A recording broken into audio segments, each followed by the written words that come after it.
नहीं रही आकांक्षा दुबे, छोड़ गई अपने पीछे धमाकेदार गानों की धूम, सुनिए एक्ट्रेस के हिट एल्बम्स।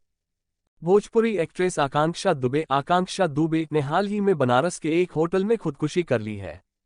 आकांक्षा दुबे भोजपुरी जगत की नामी अभिनेत्रियों में से एक नहीं है। एक्ट्रेस की मौत की खबर ने पूरे भोजपुरी जगत को हिला दिया है। आकांक्षा दुबे ने पवन सिंह से लेकर समर सिंह जैसे कई बड़े सितारों के साथ सुपरहिट गानों में काम किया है। आकांक्षा दुबे की मौत की खबर सुन हर कोई शोक की लहर में डूबा नजर आ रहा है। इस बीच उनके पुराने गाने यूट्यूब पर ट्रेंड करना शुरू कर दिया है। हर कोई आकांक्षा दुबे का नाम इंटरनेट पर सर्च करे, उनसे जुड़ी छोटी छोटी अपडेट जानने की कोशिश कर रहा है।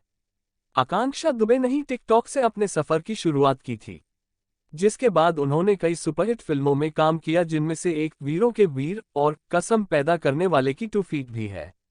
इस खबर में देखिए आकांक्षा दुबे के वह सुपरहिट गाने जिन्होंने उनको भोजपुरी सिनेमा का सुपरस्टार बनाया था। ये आरा कभी हारा नहीं। पवन सिंह के साथ 5 घंटे पहले आकांक्षा दुबे का नया गाना रिलीज हुआ था, जिसका टाइटल ही हारा कभी हारा नहीं रखा गया था। इस गाने को दर्शकों को बेहद अच्छा रिस्पांस मिला था, लेकिन अचानक आई मौत की खबर ने सबको हैरत में डाल दिया है।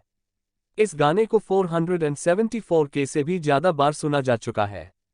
राजा हमका भी गोवा घुमाएदा मोनालिसा के पति विक्रांत के साथ भी आकांक्षा दुबे का 2 महीने पहले एक गाना रिलीज हुआ था, जिसका टाइटल उन्होंने राजा हमका भी गोवा घुमाए दे रखा गया था। दरवाजा खुला छोड़ आई। समर सिंह के साथ आकांक्षा दुबे का हिट एल्बम दरवाजा खुला छोड़ आई सुपर डुपर हिट साबित हुआ था। ये गाना आप टिप्स भोजपुरी पर जाकर सुन सकते हैं। राजा जवान हम लाइका वर्ल्ड वाइड रिकॉर्ड भोजपुरी पर 2 साल पहले आकांक्षा दुबे का राकेश मिश्रा के साथ रिलीज हुआ ये गाना 180 मिलियन बार सुना गया है। इस गाने पर धुआंधार रिएक्शन देखने को मिला है। साटा के पैसा। आकांक्षा दुबे पवन सिंह के साथ पहले भी काम कर चुकी हैं। इनका ये गाना शुभ लाभ फिल्म्स पर 10 महीने पहले रिलीज किया गया था। इस गाने को 29 मिलियन से भी ज्यादा बार सुना जा चुका है।